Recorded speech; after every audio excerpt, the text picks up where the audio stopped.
kicking off a 3-week series today, Voices of Justice, Human Rights, and Moral Revival.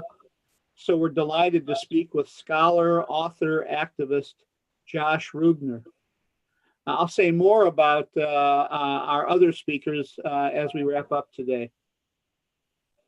As many of you know, Josh teaches Middle East Studies at Georgetown University and presently serves as Managing Director for American Muslims for Palestine. He also served as the National Policy Director for the U.S. Campaign for Palestinian Rights. Josh, welcome. Many of your friends here online want to know how you and your family are doing during this pandemic. Can you say a word about how you're all faring? Yeah, thank you very much, Michael, for that kind introduction. And I really, really appreciate the opportunity to be with you and with everyone via Zoom today. I'm really sorry that we didn't get the opportunity to do this event in person in Fort Wayne as we had planned earlier, but I'm very glad that everyone was able to take time out of their schedules to meet. I'm doing very well. Thank you very much. I appreciate you for asking that. Family's doing well. And I hope that everyone on the call is doing well and is healthy as well. Good, good. Now you're talking to us from Washington, D.C., correctly? Yes. Okay, let's get right into it, Josh. Secretary of State Mike Pompeo was recently in Israel, in fact, just the last couple of days, meeting with Benjamin Netanyahu to give tacit approval to Israel's plan to annex large swaths of the West Bank, East Jerusalem, and the fertile Jordan Valley. Yet, nearly nary a word from our elected representatives, except Josh, you mentioned recently in an article a letter written by Senators Murphy, Kaine, and Van Hollen that very tepidly but importantly opposed annexation. Can you say a little bit more about the letter and any other U.S. opposition to Israel's annexation plan, or for that matter, any other international opposition to the annexation plan? Sure, that's a really important question, Michael, and I think we should back up a step before we get into the specifics of the recent letter that you mentioned. Of course, in January of this year, Donald Trump finally released his plan. I won't dignify it with the term peace plan, but plan for the future of Israeli-Palestinian relations. And of course, in that plan, what he did was to greenlight Israel's annexation of whatever West Bank lands that it wanted. So the maps that were part of Trump's plan envisioned Israel annexing all of its main settlement blocks and all of the Jordan Valley, roughly about 30% of the West Bank, in order to maximize the amount of land that it could annex, while at the same time minimizing the number of Palestinians who would be in this annexed land. This has always been Israeli Prime Minister Benjamin Netanyahu's dream, to establish a greater Israel that went well beyond its armistice lines of 1949 and to encapsulate as much of the occupied Palestinian territories as is possible with a minimum number of Palestinians in it, which has really always been the Zionist project since the 19th century. Absolutely. So after Trump released his plan in January, in February, the United States and Israel formed a joint committee to agree upon what lands Israel would be allowed to annex with the explicit approval of the United States.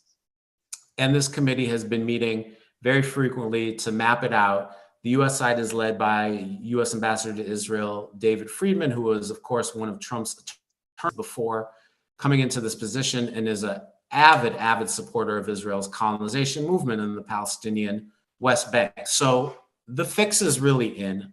And it's really a once-in-a-lifetime opportunity for Netanyahu to achieve his greater Israel ideology and see it to fruition, because he's never, ever going to get another U.S. administration which so explicitly backs Israel's annexation of the Palestinian West Bank. So you have the reality that Netanyahu has decided to throw in his lot with the GOP. He doesn't care what the Democrats have to say, even if they are a majority. He decided to throw in his lot with the GOP when he decided a few years ago during the Obama administration to go behind the back of the president and conspire with leaders in Congress at the time, John Boehner, who was Speaker of the House, to deliver an address to Congress that sought to undercut the president's premier foreign policy achievement, which was, of course, the JCPOA with Iran, the nuclear accord that was signed and was later unsigned by the Trump administration. So Netanyahu knows that he'll never get a better president than the one he currently has in order to achieve this dream of annexation. So the coalition agreement that he signed with his electoral rival, Benny Gantz, which finally broke this logjam of more than a year of paralysis in Israeli domestic politics, could allow for a vote on annexation as soon as July 1st. So the gears are definitely in motion to annex this well before the elections take place this November and present whoever's in the White House in 2021, if it's not Trump, with a fait accompli regarding annexation. So it's within that broader context that Democrats have been putting up some degree of opposition to these plans for Israeli annexation. Last December, I think it was, the House passed a resolution, I forget the number offhand, I think it was maybe HRS 326, which explicitly warned Israel against annexing Palestinian lands, but really didn't deliver any consequences, meaningful consequences, should Israel do this.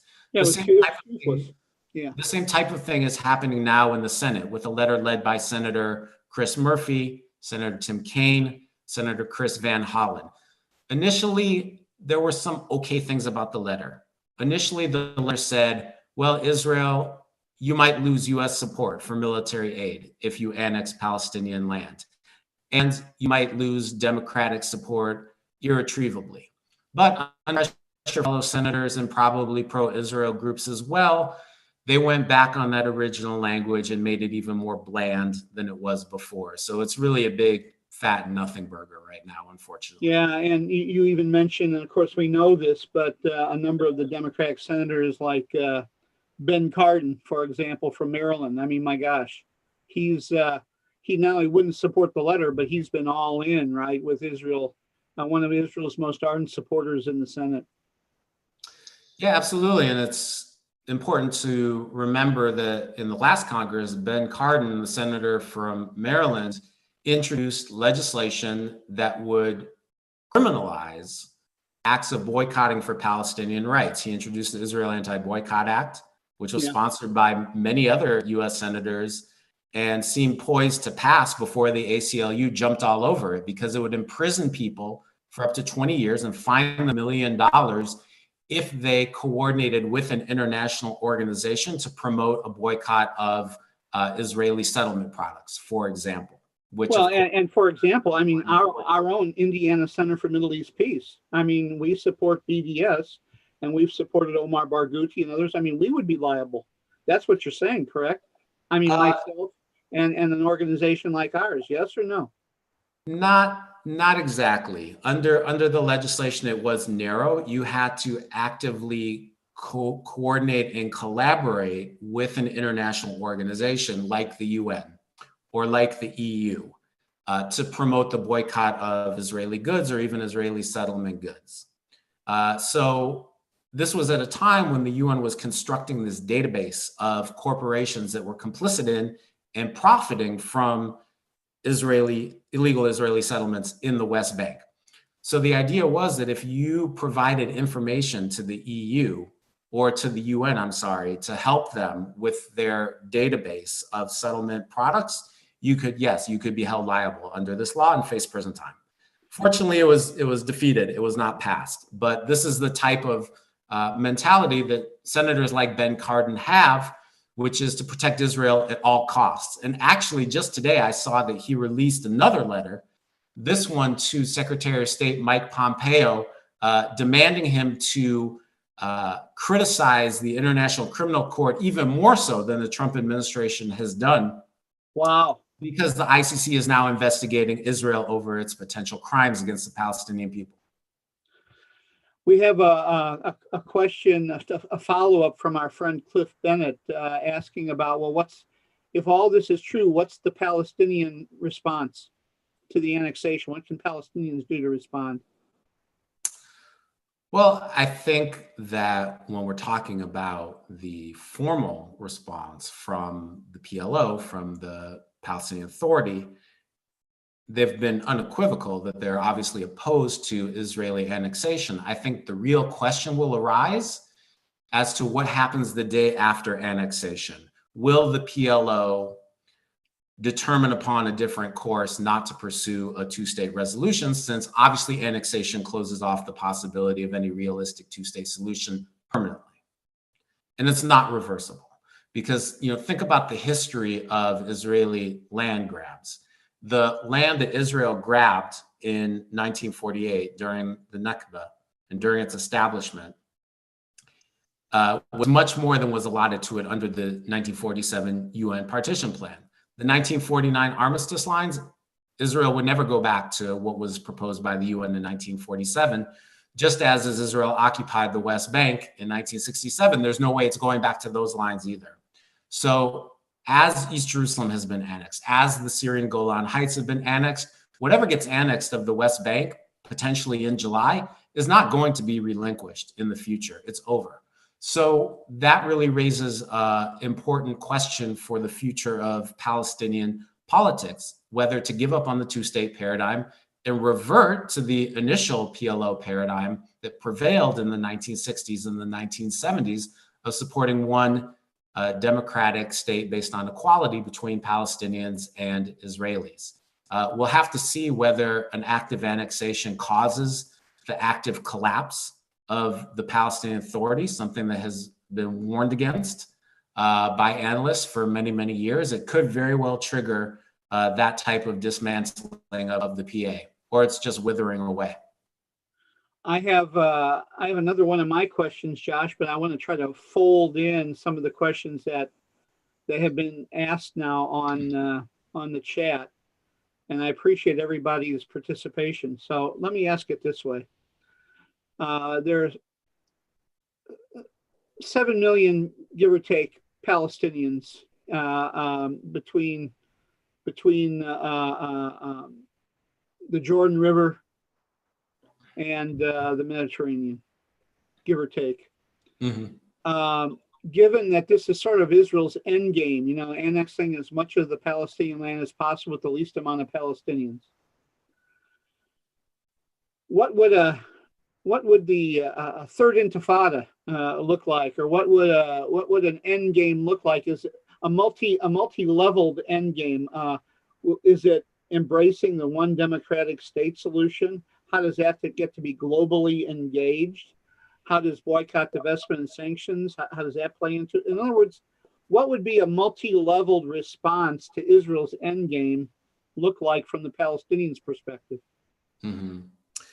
Yeah, that's a great question. And I think I know it's a complicated question, and it is a complicated layers, so yeah, forgive me, but I'm folding in a number of the questions that our folks have had here.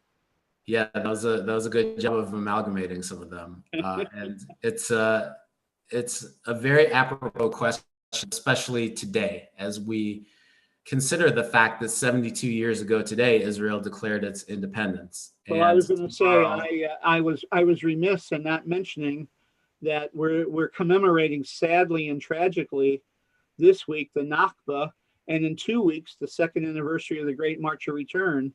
So these days are very impactful and important for our Palestinian friends, but also for those of us who stand in solidarity with them. And I should have said something about that right up front. So thanks for reminding us. Yeah, absolutely. So it is a very apropos day to have this conversation, because, as you mentioned, not only is today the anniversary of Israel's founding in 1948, but tomorrow is what Palestinians mark as the Nakba, the catastrophe, the dismantlement of Palestinian society upon Israel's creation, the deliberate ethnic cleansing that Israel undertook of the Palestinians in 1948 to establish a quote unquote Jewish state with a majority of its inhabitants who are Jewish. And it's important to remember that when the UN passed its partition plan back in 1947, and by the way, that was only a General Assembly recommendation. That was not a Security Council resolution that has the force of law. It was a General Assembly resolution which granted the Jewish state 55% of Palestine, with 45% going to the indigenous Palestinian population, when at the time, the Jewish population of Palestine was only 1/3 of the population, and the Zionist movement owned only 7% of the land of Palestine. So these imbalanced demographics that pertained when the UN recommended that Palestine be partitioned into two back more than 70 years ago still pertains today. Because you talk about the 7 million, I think that's a rough estimate of the number of Palestinians who live today in the West Bank, including East Jerusalem, Gaza, and within Israel as second-class citizens of that state. Plus, you take into consideration the number of Palestinian refugees and the Palestinian diaspora community worldwide, and the same demographic imbalance that you had in 1947 of roughly 2 indigenous Palestinian Muslims and Christians for every 1 Jewish person is the same percentage that exists demographically today between Palestinians worldwide and Israeli Jews today. So the dilemma, the conundrum of trying to establish a Jewish state for a minority of people, against the will of the majority indigenous population is still the exact same problem that persists today. So Israel's annexation, I think, of the West Bank, I think honestly would be a good thing in many respects, and I'll tell you why. You're not the only commentator. Didn't Gideon Levy just say the same thing? I mean, he something very, very similar. And so I'm really interested in this particular view of yours. This is really, it's almost counterintuitive in a way, but so I'm glad that you're bringing this up. So forgive me for interrupting, but this is really strikes right at the heart of the argument, I think. Please go ahead. Look, I'll tell you why I'm in favor of Israel going ahead and annexing. The reason why is because Israel has de facto annexed these Palestinian lands a long, long time ago. And the fact that they have not de jure, annexed these lands, in law has actually served as a stumbling block for a peaceful and just resolution. Because as long as Israel only de facto has annexed these lands, then we still have the mirage and the illusion of a potential 2-state solution being agreed upon at some indefinite point in the future, as Israel continues to grab more and more land and colonize that.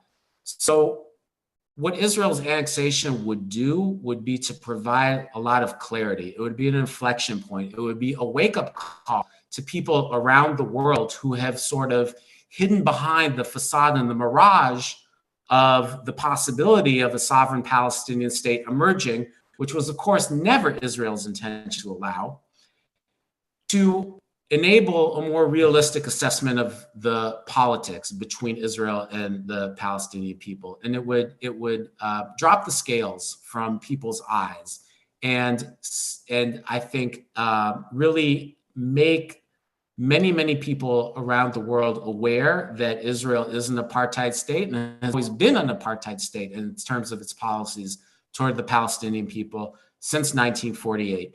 And because you would then have that clarity, I think you would then have a clearer path to a just and peaceful resolution of the issue, discarding the decades of outmoded and stale paradigms for trying to enforce some kind of 2-state resolution where Israel does not have any interest in seeing an independent and viable and sovereign Palestinian state.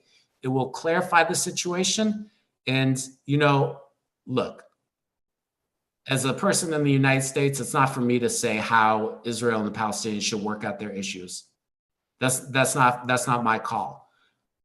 But as a person of conscience, as someone who backs the Palestinian Civil Society call for BDS, I understand that this is an issue of rights and not of resolutions, right? I'm going to continue advocating for Palestinian rights until Palestinian refugees achieve justice, until they're allowed to return to their homes. I'm going to continue to engage in BDS until Palestinian citizens of Israel have full equality. And I'm going to continue to advocate for BDS until Palestinians are not militarily occupied in the West Bank and the Gaza Strip. And whatever works itself out in terms of an actual solution is really not my call to make. But obviously, I think things are headed in a particular direction. I have another, it's a little longer of a question. It's based on one of the articles you recently wrote. And so let me just be patient with me as I tease this out a little bit, Josh. Sure. I thought you wrote rather persuasively about the Zionist views of the presumptive Democratic nominee, Joe Biden. I'm going to quote now. You said his, quote, commitment to Israel is a mixture of filial piety and a willingness to turn a blind eye to Israel's oppression as a way to assuage his guilty conscience over Christian anti-Semitism.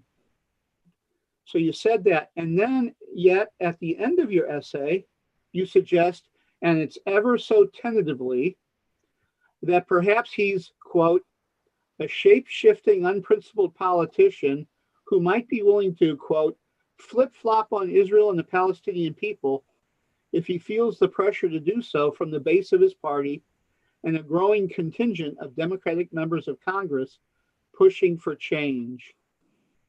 Now, I recently read an interview, too, with Noam Chomsky, who said that it's imperative to elect Joe Biden, A, and then even though his career has been a pro-Israel hawk, B, and I'm paraphrasing, we should work like hell to hold his feet to the fire on Palestinian rights. So this was a long statement, Josh, but it sounds like the two of you are sort of in agreement. But so couched in this long statement is a question for you to elaborate a little bit more about Joe Biden as a politician and how you might encourage us as citizen activists to hold his feet to the fire. Did that make sense to you? Yeah, absolutely. I do think that Joe Biden is a politician without a coherent set of political and ideological principles that underlie and undergird his policies that he's promoting. I think you see this very clearly play itself out in the Democratic primary process, where he was attacking or certainly opposed to Senator Bernie Sanders and Senator Elizabeth Warren in terms of their policies. But as soon as they drop out, he tries to appropriate their language. And now he's bringing Sanders people in to form joint committees to deal with policy proposals. So on the one hand, you could look at this as a negative, as saying that he's unprincipled, which I think is the case. On the other hand, you could look at this as a positive and say there exists opportunity to move Joe Biden. So while I think it's true that there is an opportunity to move Joe Biden on certain policy issues, when it comes to the issue of Israel and the Palestinian people, what I wrote in the article that you cited makes me a little less sanguine about that potentiality. And the reason why is because, right before that quote from the article, what I did was I cited a very, very interesting speech that Joe Biden gave to 2,000 Jewish educators and rabbis in Detroit in 2011 when he was vice president. Talked about his dad. He talked about his dad. He talked about how when he was growing up, his dad would sit him down at the kitchen table and tell him about all of the horrific things that happened to the Jewish people in the Nazi Holocaust, and how that instilled in him a lifelong desire and a commitment to protect Israel at all costs. And while I'm fully behind the first part of that, I don't think that sympathy for the Jewish people for what happened in the Holocaust or any of the other horrific persecution we've suffered over millennia translates into the right to allow Israel to oppress the Palestinian people. Joe Biden has this very old school pro-Israel mentality that harkens back to the days when the Democrats were actually the stronger party on Israel. And Republicans were the ones to be more inclined to criticize and, yes, even to sanction Israel. Those days are long past. That does not hold at all. Today, you have, according to every public opinion poll I've seen, and there are a lot of them over the past few years, more self-identified liberal Democrats sympathize with the Palestinian people over Israel by a 2-to-1 margin.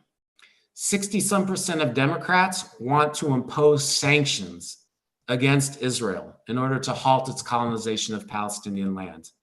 And I think it was either in the same or different article I wrote, I cited another public opinion poll, which showed that if a two-state resolution appeared to be not feasible, then I think it was something like 78% of all Democrats favored a one-state resolution in which there would be democracy and equality between the Palestinian people and Israel and Israeli citizens, Israeli Jewish citizens. So with Joe Biden having these very old school, outmoded pro-Israel instincts and emotions and decades worth of policy behind him in the Senate, he's just completely out of step with where the base of the party is. So that's certainly a negative, but it is a positive in the sense that he is looking to be receptive to where the base of the Democratic Party is in some respects. And I think that there is an opportunity to push him both before the November election and if he becomes president, certainly after. Before, primarily through the DNC platform process, in whatever form that might happen, although it's looking like it's going to be a much scaled down process this year because of coronavirus. But there's still opportunities to do that. The Sanders campaign and the Biden campaign struck a deal where Sanders would still get all of his delegates to the platform committee. So certainly, those delegates will be pushing for a much better platform position that would be the case if they weren't there. Got a question to follow up on this from our buddy Steve France in DC. Steve, I hope, Josh. I think Steve's got an article coming out, and Steve, you'll have to remind us if it's in Mondoweiss. But he wants you to speak to the potential you see for the one democratic state as a way forward for Palestinians and for Israeli Jews who support democracy and pluralism. We've interviewed here Jeff Halper and Awad Abdel Fattah on their proposal for a one democratic state, and just your thoughts about this then if annexation goes forward. Mm-hmm. Yeah. Previously, so I'm gonna have a couple different hats on here. Previously, I said, here as an American living in the United States, that's not my call to make how No, of course Israelis and Palestinians ultimately resolve their issues. But I'm gonna put on my other hat, and I'll get a little personal here because my dad was born in Palestine during the British Mandate before there was a state of Israel, and he grew up an Israeli Jew.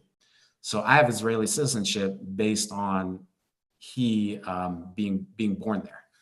So like I have something to say about this as well. And although I was born in the United States, I'm an American citizen. I have that connection.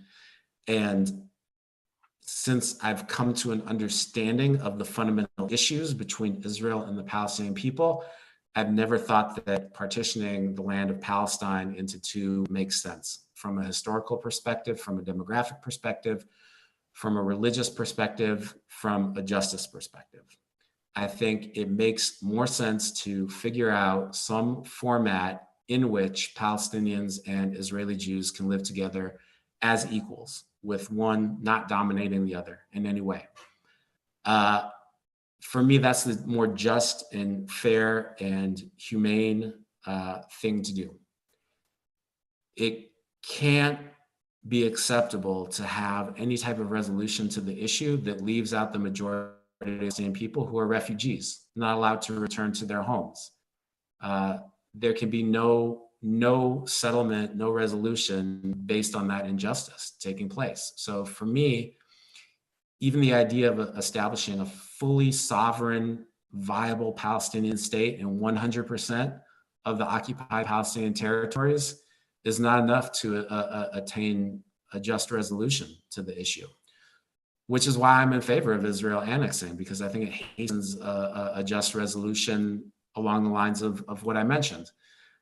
I don't think that's going to be an easy process. I don't know if we'll see it happen in our lifetime, because to me, the way it comes down to right now is that the choices are not between one state and two state. To me, the choices right now, the policy options are between one state apartheid, in which Israel dominates between the Mediterranean and the Jordan River, and one state based on equality. Yeah. And I know where I come down on that. That's not even anything I need to think about.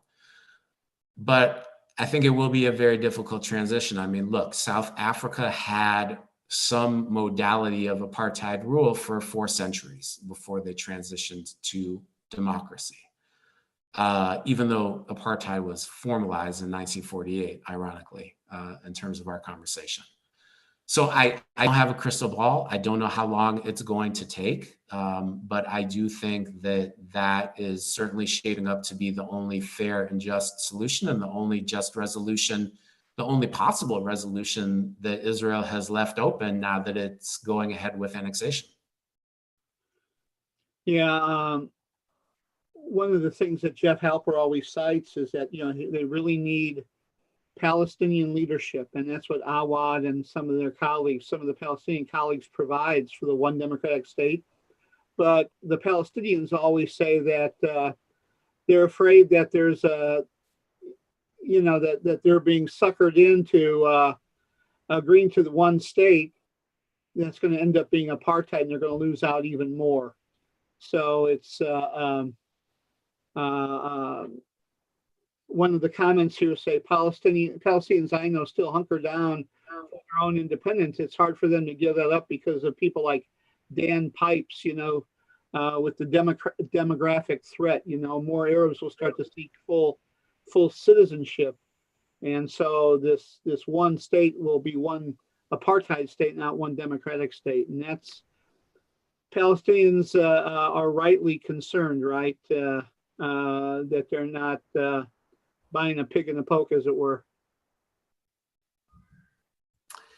Look, I'm not going to criticize Palestinian leadership, because I think that the transition of the PLO from a one-state paradigm to a two-state paradigm was a very, very difficult and consequential process for the PLO to undergo, starting in 1974 For sure. Implicitly, and ending in 1988 explicitly with the Declaration of Independence and the implicit acceptance of the State of Israel. That was a very, very difficult thing for the PLO to undergo.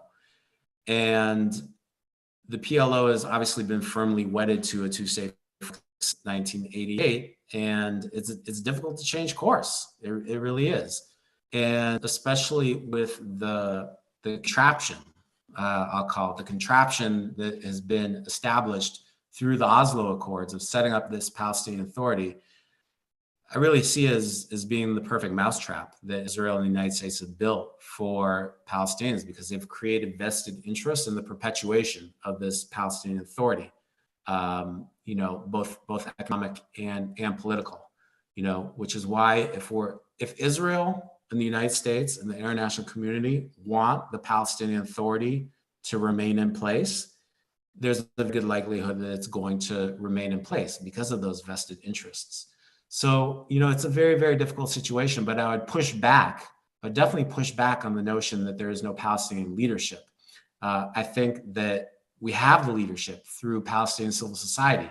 There were more than 170 different Palestinian civil society groups that issued this call to action in 2005 to the international community to engage in campaigns of boycott, divestment, and sanctions to promote Palestinian rights, And that more than anything, has really changed the fundamental paradigm for people around the world to understand the issue. And I think that the Palestinian-led BDS movement has made really, really tremendous strides, both in terms of changing the discourse around the world and also having very significant victories in setting Israel along the path towards international pariah. So the leadership is there. It's not necessarily coming from those who are, I won't even call them elected positions, because they're not elected positions. I mean, there haven't been elections in Palestinian politics for more than 15 years now. But from officialdom, the leadership is definitely coming from civil society. I have a number of other questions that people are asking, but I want to make sure we get this in because this is an important part of your life these days. You're now serving as managing director for American Muslims for Palestine. And I want you to say a word about the good work that they're doing in this country and around the world, really, and just your work there and some of their initiatives presently. Yeah, American Muslims for Palestine is a really, really crucial organization within the broader Palestinian rights movement in this country. They're an organization that has deep, deep communal ties to both the Palestinian American Muslim community and the broader Muslim American community. And I think when you look at the reason why US policy is so biased toward Israel and has been for the last 7 decades, it's been largely because of the official communal support for Israel received by Jewish institutions and organizations in this country. Of course, we see growing exceptions to that today, and more Jewish Americans like me are standing in solidarity with the Palestinian people. But from officialdom within the Jewish American community, that certainly hasn't been the case. The reason why I bring that up is because I think it's of crucial importance that the Muslim American community, which is so demonized, so subjected to Islamophobic rhetoric and actions by the government, is able to raise its voice on the issue of Palestine, because Muslim Americans are becoming a more important voting bloc. They're getting elected to Congress, as we see, as well as state houses across the country. And so as Muslim Americans rise further and further in national politics, as Muslim Americans become a more important constituency in domestic US politics, the importance of having a strong Palestinian Muslim-led organization organizing the Muslim community on the issue of Palestine is of critical importance to trying to sway US policy to be more balanced and to take Palestinian rights into account more.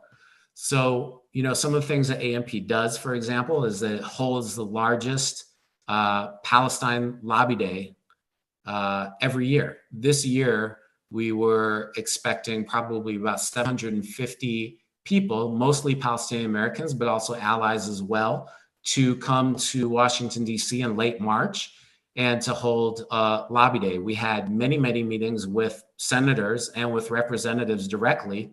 Unfortunately, our plans were canceled because of coronavirus. And, we're still waiting to see what happens and when Congress opens up and everything's just up in the air. But the point I'm trying to make is that AMP organizes the largest Palestine Lobby Day out of any group every year. And that's crucially important for members of Congress to be hearing directly from their constituents who come to Washington, D.C. for that purpose. AMP does a lot of educational outreach. It does a lot of work to oppose what it calls faith washing, the attempt of Zionist organizations to co-opt and work with Muslim leaders in an exchange for suppressing their ability to speak out on Palestinian rights. AMP also organizes a 3,000 strong person convention every year in Chicago, which is sort of the unofficial capital of the Palestinian American community. And is doing really great work also in terms of promoting a boycott of Israeli dates within the Muslim community, especially during the month of Ramadan, which we're in right now, because a lot of Israeli dates are produced on Israeli settlements in the West Bank and are harvested by exploited Palestinian laborers on stolen Palestinian land. And so they're doing great educational work, great BDS organizing work to get the Muslim American community to boycott these Israeli dates.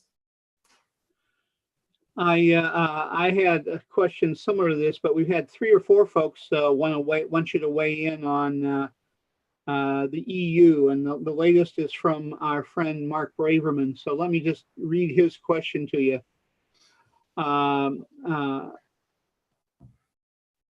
What do you think is the importance or significance of the EU here, and what might be the actions, sanctions, diplomatic? He says the EU has a record on this with some economic moves, but not severe or well enforced. If the EU or EU nations start to escalate their activity, what might the possible effect be on U.S. policy? And so I want you to address that, and then I'm going to come back to the rest of Mark's question, which is my own and a number of the other people. I'll come back to it, Josh, but then we're going to ask you about a coalition of maybe church groups here in the U.S., like FASNA, like the Kairos USA and Kairos in around the world, Kairos organizations and others. So address the EU, and then we'll come back to the coalition of religious and community and grassroots organizations. Yeah, thanks. Great question, Mark, and great to hear from you. It's a very, very important question. Obviously, the EU could play a very crucial role and could implement significant sanctions on its own if it chose to go down that route. To date, the EU has been pretty feckless in terms of standing up to Israel, and the United States has been very, very cautious in its moves in this regard. There has been in recent years a move to requiring the labeling of Israeli settlement goods as being from that origin. To me, this is like the bare minimum, the very least that the EU could do. And not even that's really being enforced within the EU as far as I understand. But it's a step in the right direction, even though it's a very, very small one. So how could the EU step this up without having to deal with the US veto in the UN Security Council, which is inevitable, not just with the Trump administration, but certainly with the Biden administration too, in terms of imposing sanctions on Israel. The EU could move to ban outright the importation of Israeli goods instead of just requiring them to be labeled as such. The EU could stop funding different technical projects that they have with Israel. And most importantly, and this is something that the Palestinian BNC, the Boycott, Divestment, Sanctions National Committee, has been advocating for many years, which is bilateral or multilateral arms embargoes and a cessation of the arms trade with Israel. Now, this would be extremely significant because Israel's economy is reliant to a large extent on its military-industrial complex. And if it loses the capability of exporting its technologies, its military technologies to the EU, that would be a significant blow to Israeli economic interests. And I think it's worth noting that when we look at the history of apartheid in South Africa and how that came to an end, it was largely the result of the white capitalist class in South Africa turning against the apartheid government because BDS efforts their pocketbooks so badly and made it so difficult for them to engage in any type of international business or transactions.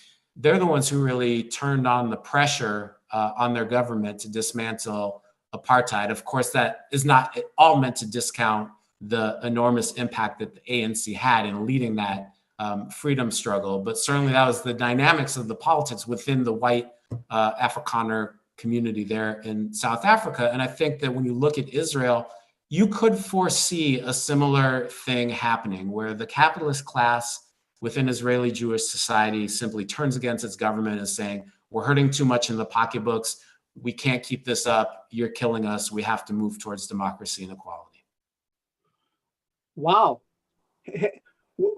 Have you said that? I mean, I don't know anybody who's really said that before. I don't know that it's original. I mean, I'm too young to remember the anti-apartheid struggle No, myself. I'm talking about how it applies to Israel because it just seems Oh, that they're in lockstep. The capitalist class and the government. No. well, I mean, come on. The capitalist class is always going to look out for their pocketbooks and their bottom line. And so if it gets to the point where BDS has the economic impact that really, really affects their bottom line in a significant way, and it's starting to. I mean, don't get me wrong. Like, many significant Israeli companies, like Agrexco, for example, which was one of the primary agricultural exporters of Israel, folded as a result of Palestinian BDS pressure, especially as it took place in the EU. So don't get me wrong, they are starting to feel the pressure. It just hasn't reached the point where they're ready to turn on their government's underlying philosophy of Zionism yet. Talk to us a little bit more about the importance of BDS, Josh, and how our community organizations, not only direct advocacy but buying patterns, but for us in our community organizations and church organizations, this coalition I was referring to, how we can be supportive of BDS in our own context. Yeah, that's a great question. I mean, I think that the mainstream Protestant denominations in the United States have already played a very, very key role in advancing BDS by passing resolutions at their annual conventions. Were you a part of those conversations? And when you were at the U.S. campaign, did you meet with denominational folks? Not directly. That wasn't my primary domain. That was more some of my other colleagues, like Anna Balzer. I was doing more of the political government advocacy side, but that's been a very, very important development. The fact that many of these denominations have already passed resolutions calling for a boycott of Israeli settlement goods, calling for divestment from U.S. companies that are profiting from Israeli military occupation. In some cases, divesting holdings from Israeli banks, for example, like the United Methodist Church did. Those are all extremely significant steps, and they've been extremely worrying to the government of Israel. I mean, to give you a picture of the extent to which the government of Israel is concerned about these BDS efforts, in Olympia, Washington, in the last decade, there was an effort to get the local co-op to de-shelve Israeli products, and there was a co-op vote that passed to that effect. Just that action, and I think there were 2 or 3 Israeli products involved in this. Just that action went all the way up to the Consul General in San Francisco. And the Israeli government has instituted an entire new government ministry, the Ministry of Strategic Affairs, for the sole purpose of trying to combat the global BDS movement, because I think Israel sees the writing on the wall. In its more sober days, it does. It understands that it's a path to international pariah status. It understands that the U.S. support that it gets is the only thing standing in the way of the status it enjoys now and that pariah status. And so it's very invested in trying to defeat the BDS movement. And we see the Israeli government trying to meddle in the First Amendment protected rights of Americans in all kinds of ways by spying on them. I mean, this is not conspiracy or anything. I mean, the Israeli government goes out and says, we spy on people around the world in order to try to defeat the BDS movement. And we know from the leaked Al Jazeera documentary that was broadcast by Electronic Intifada, because the Qatari government wouldn't allow it, we know that the Israeli government and the embassy is working directly with different Israel advocacy organizations to try to stifle and defeat the BDS movement. And that there's significant exchange of information between the Israeli Foreign Ministry and these organizations, which contravenes U.S. law, by the way. The U.S. Foreign Assistance Act says a foreign government that meddles in the internal domestic affairs of the United States is not eligible for any type of U.S. funding. So when we talk about BDS, we often unnecessarily kind of bifurcate our analysis and our actions. We think that, oh, BDS is solely on the civil society tract, has nothing to do with what the US government does. But what is sanctions? Sanctions are government imposed by definition or imposed by an international organization. You, as Michael Spath, can't impose a sanction on a foreign government. Only another government can do that. So our role in terms of the BDS movement, in terms of our elected officials, in terms of our advocacy, is to advocate for sanctions to be imposed on Israel. And the first step in that process is making sure that the United States, at the very least, holds Israel accountable to existing US laws that are supposed to prevent US foreign assistance from being used to commit human rights violations abroad. That's the very least we can do, is to hold Israel accountable to the existing laws already. And once we do that, we can set the framework for actually a proactive sanctions regime against Israel. Josh, you mentioned the military-industrial complex of Israel is the kind of the heart of Israel's economy. You know, I'm not sure that, I mean, most of us who are on this call are activists, and so we have an idea, but I want you to say a word about just how the tentacles of that military-industrial complex reach out into all aspects of life, from not only selling arms around the world, providing arms, but police training, prison enforcement, surveillance, my God, surveillance and technological equipment and spying technology. Say a word about just all the various tentacles or spokes of the wheel of this military-industrial complex. Well, look, since you had Jeff Halper on, you heard it from the expert on this. You know, I can only kind of like pass on secondhand what I know from him and others who are the real experts on this issue.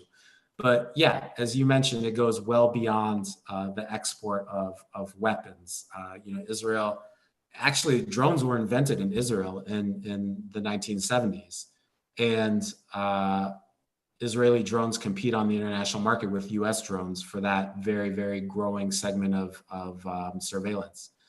You can see that type of collaboration happening where Israel is exporting its surveillance technologies from the wall that is created in the West Bank and the border fences created around the Gaza Strip, and exporting that into the US domestic context. So Elbit, one of the Israeli military industrial corporations, won a contract from the Department of Defense several years ago to install surveillance equipment along the US-Mexico border, which is actually on indigenous land in New Mexico, if I'm not mistaken.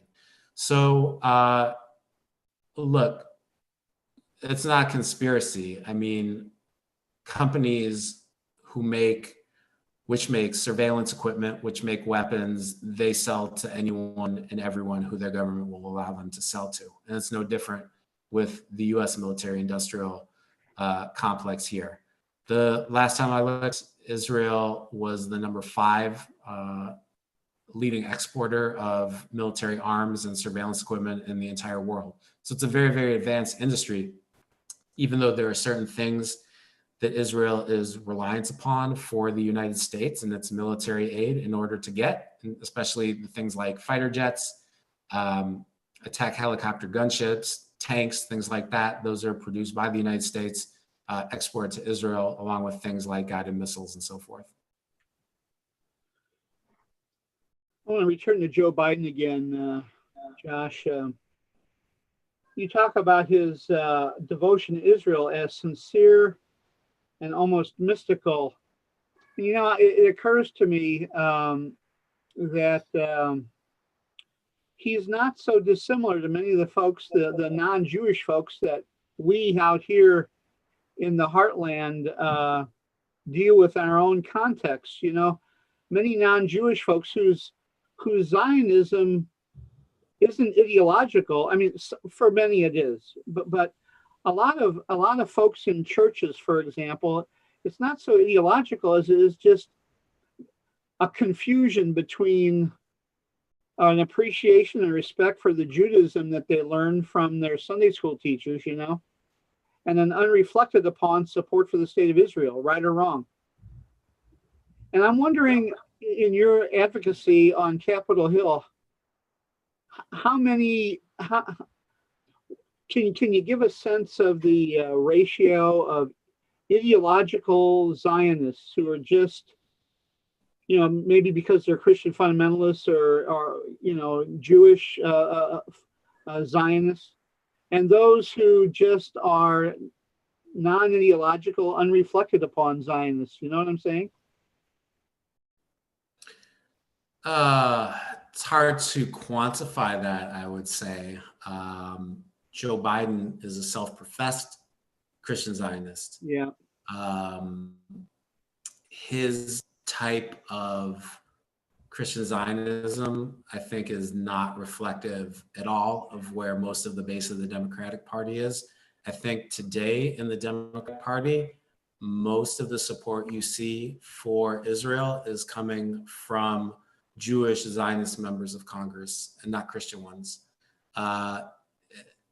On the Republican side, it's very different because obviously, the very right-wing Christian base is a huge part of the makeup of the GOP today.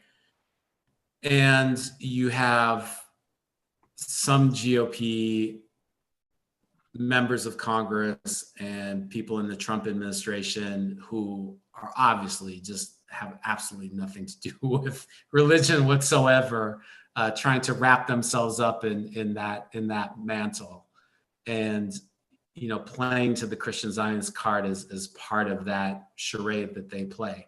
But then there are other people like Senator Marco Rubio, who I think is very intelligent. He's a very smart guy. And he knows the issues really well. And, I think he's really an ideological Christian Zionist. I mean, if you look at his Twitter feeds, for example, he's always putting out religious verses and whatnot on his Twitter feed. So, I think that in some corners of the GOP, it's heartfelt and real and true. And in others, it's just a charade to get votes and to get campaign donations. I'll tell you what, though, when CUFI, Christians United for Israel, I mean, they claim to be the largest Zionist organization in this country. I don't know. I don't know if I believe that John Hagee really has the support that he says he has in terms of tens of millions of supporters. Their lobby days in Washington, D.C. certainly don't reflect those numbers by any stretch of the imagination. But I will just tell you anecdotally that I was up on the Hill, I think 2 years ago when CUFI was doing their lobby day. And I engaged some of their citizen lobbyists, talking to them. I was kind of playing dumb and just asking them like what they were lobbying for that day. And it was pretty clear to me that they really had no firm understanding of the politics or the policies. For them, just being there, it was just part of their religious commitment. It really didn't have anything to do with politics. And they were being used to promote a very right-wing political agenda that certainly has nothing to do with the teachings of Jesus Christ.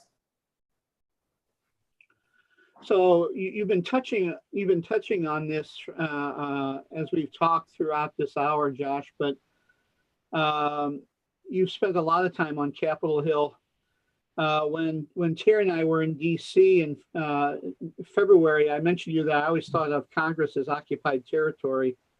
But you offered some points of hope. We talked about the letter from Murphy and the others, Van Hollen and Kane earlier. You want to say a word about Betty McCollum's efforts and those of the squad, and if and where else we can look for hope in Congress? Yeah, absolutely. I started out my professional career as an analyst in Middle East affairs for Congress, sort of serving as an analyst in the in-house think tank for Congress for policy recommendation and advice. Needless to say, they didn't take any of my advice, but that's where I started out my career. 20 years ago, honestly, you could count on one hand the number of members of Congress who were even remotely sympathetic to Palestinian rights, remotely, and even less who are willing to do something about it. In the span of a decade, that's changed quite dramatically. So 20 years ago, and this is especially evident when you look at the public opinion poll that is done consistently year in, year out by Pew.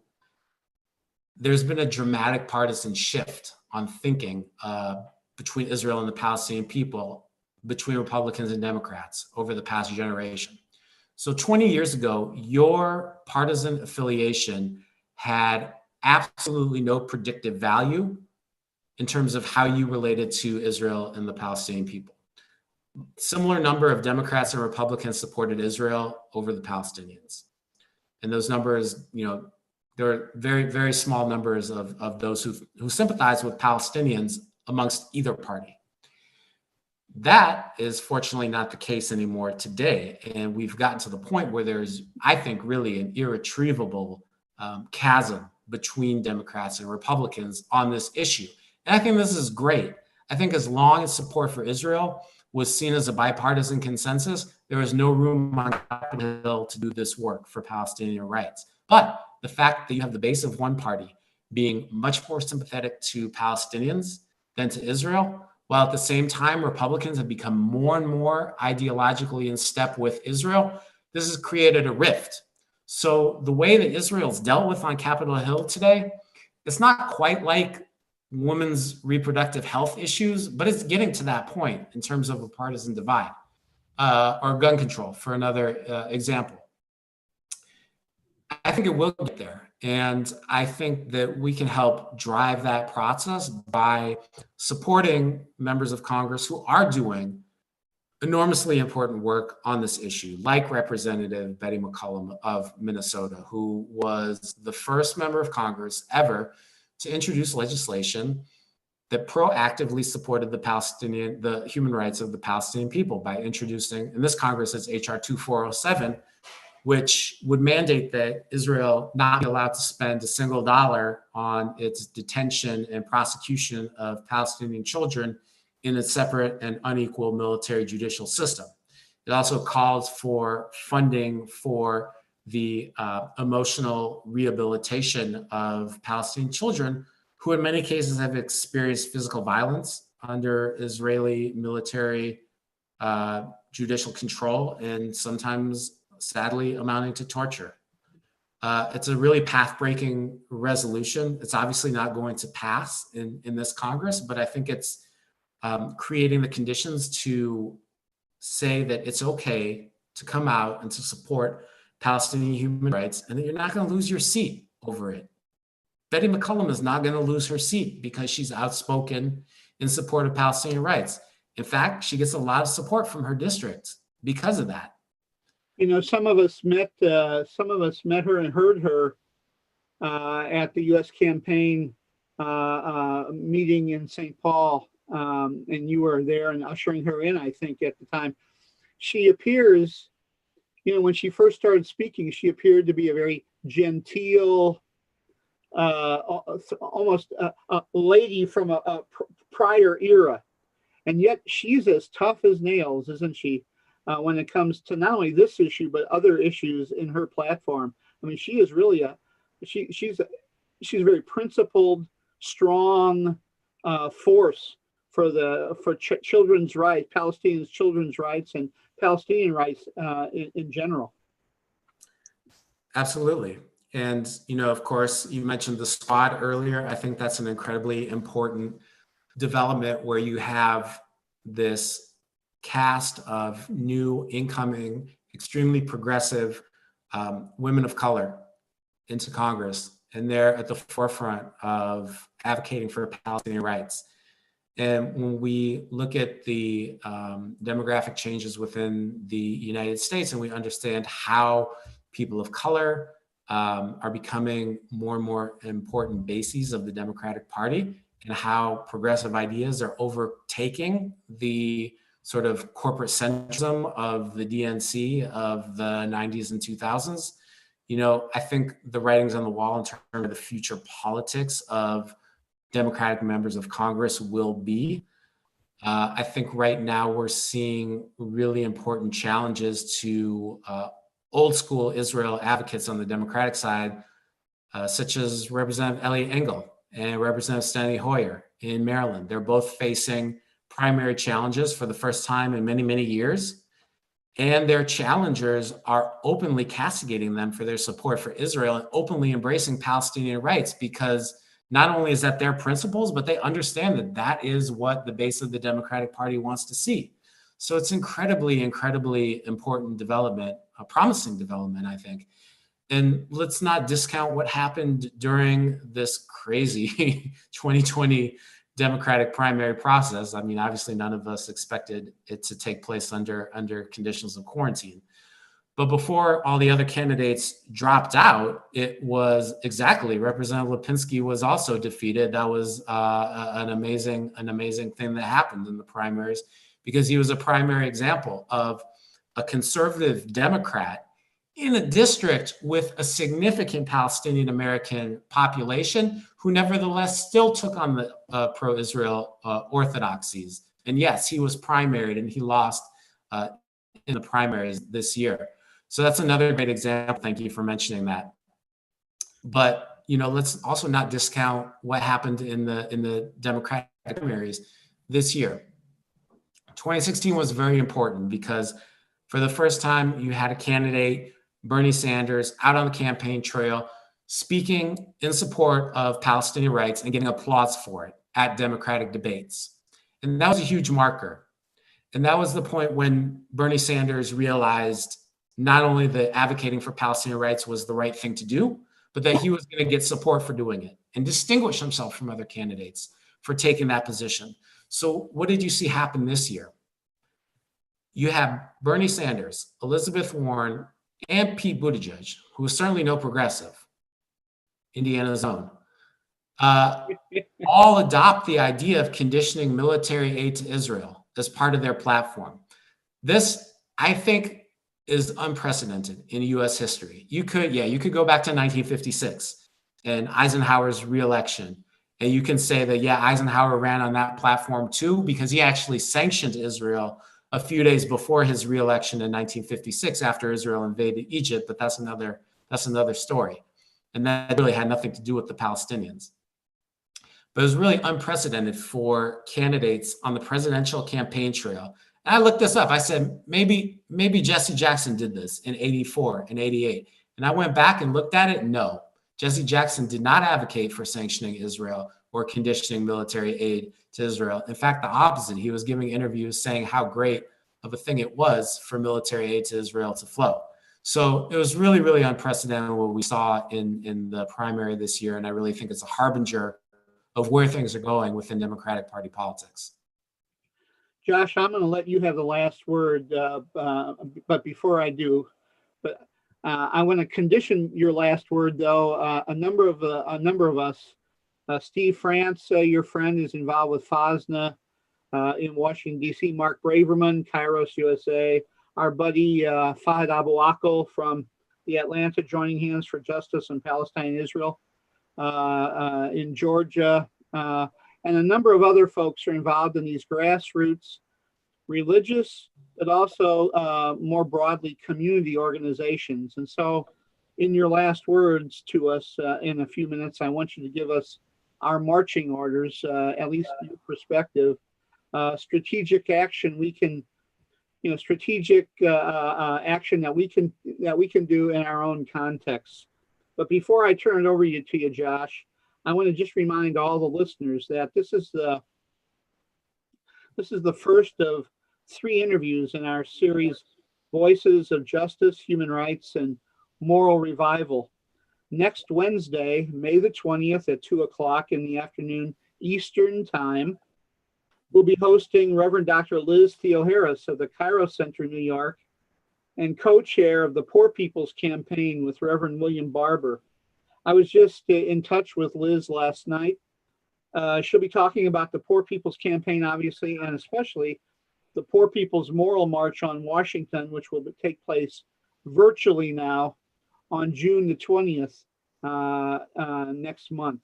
So please join us next week on Wednesday, not Thursday, Wednesday at 2 Eastern Time for our conversation with Reverend Dr. Liz Theoharis. In 2 weeks from today, on May the 28th at 2 o'clock Eastern time. So that's 2 weeks from today, Thursday, May 28th, 2 o'clock Eastern time. We'll be speaking with Dr. Mustafa Barghouti from Ramallah, Secretary General of the Palestinian National Initiative Political Party, a member of the Palestinian Legislative Council, and founder of the Palestinian Medical Relief Society. So please share the news of the series of interviews with our friends. I'll be sending out further announcements, and you can find that on our Indiana Center for Middle East Peace web page. We'll be getting you information about those interviews in the next week and 2 weeks. So Josh, thanks for coming today. Any parting words for us? Yeah, thank you so much, Michael, for having me. I really, really appreciate this opportunity to speak with you today, and really appreciate everyone taking time out of their day to have this virtual conversation. I hope that we're able to do real in-person conversations in the not too distant future. Oh, sure. And, speaking of the coronavirus, to be honest, I'm having a hard time being strategic right now, just with all of the uncertainty, not knowing when we're going back to normal, if we're going back to normal. I think those questions have significant implications for any type of long-term strategic thinking. So I don't know if I have a really great answer as to what we should be strategically doing right now.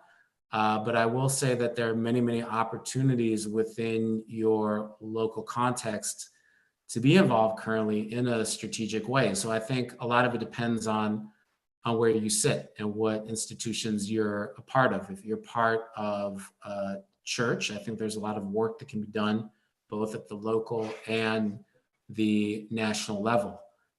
In terms of the local level, part of the problem with national denominations passing these great resolutions is that it hasn't necessarily trickled down to individual churches. And I know a lot of people in individual churches have no idea what their national church denomination passes in terms of resolutions. So I think that, if you're situated within a church context, getting your church to act upon the BDS resolutions that the national denomination has passed would be fantastic. And that's very concrete things like making sure that HP is out of your church and that you don't buy HP products. Making sure that if you're doing an addition to your church or what have you, you're not using Caterpillar bulldozers, or the contractors aren't, for example. If that's not your institutional affiliation, I think there's a lot of work we can do at the city council level to pass resolutions looking at budgetary issues. And I'm really, really glad that you're having Representative the Poor People's Campaign join the call next week, because I think that they're doing incredibly valuable intersectional work in this regard. And they've been challenging U.S. budgetary allocations and talking about how much of the U.S. budget is devoted to warfare as opposed to the human needs of people who are most in need of help from the government. The same U.S. campaign meeting that Betty McCollum spoke at, as you well know because you were there, William Barber spoke. Yeah. And so, So the intersectionality of the movements couldn't be clearer. Yeah, and I think the coronavirus has exposed a lot of realities about the unjust nature of U.S. society that many people had turned a blind eye to previously, in terms of the inequities, in terms of who's considered an essential worker and how they're paid, and in terms of people's access to healthcare. I think that if there is one silver lining to the coronavirus, it's that we have the possibility to reimagine our society and reimagine our politics for hopefully soon a post-coronavirus era. And I think that creating those type of intersectional links is going to be a very important component of the work that Palestine advocates should do, because part of, you can't take apart the issue of halting military aid to Israel, weapons to Israel, from the other unjust components of U.S. politics and U.S. societies. It has to be a package. And I think the Poor People's Campaign is doing a really excellent job of making sure this is dealt with in an intersectional whole. I'll say one more word because I know we're running out of time. If party politics is your cup of tea and that's something you're involved with, obviously there are huge opportunities to advocate for Palestine within, I'll just say it for the sake of being nonpartisan, for protecting your 501c3 status of both parties. Obviously, look, let's be realistic. Like, you can advocate for Palestinian rights within the Republican Party, but you probably have a more productive time banging your head against the wall. Obviously, there's much more room within the Democratic Party to advocate for Palestinian rights than in the Republican Party at the present. That doesn't mean you shouldn't try to advocate within the Republican Party. If you are a GOP supporter, by all means, like, they could use the pressure. But where there's the most ability to affect change is clearly within the Democratic Party platform that will be adopted at some point this summer. And I think that that's a really crucial document. And can I go on? I know we're over time. Can I go? No, we're flexible. I'll just go back to the importance of this battle in 2016, because you had a situation where you had Hillary Clinton delegates to the DNC platform writing committee and Bernie Sanders delegates. And they were allotted in proportional representation to the overall vote count of the primary. So Clinton had a built-in advantage. And we were trying to work with both camps. This is when I was working at the U.S. Campaign for Palestinian Rights. We were trying to work with both camps to more forcefully advocate for Palestinian rights within the Democratic platform. Bernie Sanders was pushing a platform that called for ending Israeli military occupation and calling settlements illegal, which was great. It was an important thing, but it didn't go far enough. That was defeated by Hillary Clinton's team, which didn't want any mention of ending Israeli military occupation so explicitly in the platform. They preferred a more benign, we support two-state formulation. What we were told by some delegates of Hillary Clinton to the platform writing committee, and this was how intense the political pressure was that Clinton's people told their delegates that if you voted for Sanders' platform, you would never have another position within the Democratic Party again for the rest of your life. That's how intense the pressure was coming from the Clinton camp. So there's going to be a similar fight this year in 2020, and it's imperative that Palestinian rights advocates win this battle. It wasn't for lack of trying in 2016. It was just for lack of numbers and lack of political power. But so much has changed in the intervening 4 years. So I think we have a real opportunity for the Democratic Party to adopt a much better platform in 2020. And if Biden is elected in November, make sure that the administration is held accountable to that platform in 2021 and beyond. Josh, well, I want to say thanks to you, Josh. As you mentioned earlier, we were planning to have you earlier this month here in Fort Wayne. And I guess I don't need to encourage the rest of us, but I will, that once the pandemic eases enough for us to be meeting again in person, I know Josh would appreciate invitations to come and speak personally in your various localities and to your various organizations. And Josh, because of the ever-evolving nature of our political system, we hope to have you here in Fort Wayne when that easing occurs. So I want to say, Josh, again, thanks to you, to you and your family. Stay safe and healthy. Thanks to all the rest of you for joining us today, and we hope to see you next Wednesday at 2:00 Eastern with Reverend Dr. Liz Theo Harris of the Poor People's Campaign. Goodbye, everyone.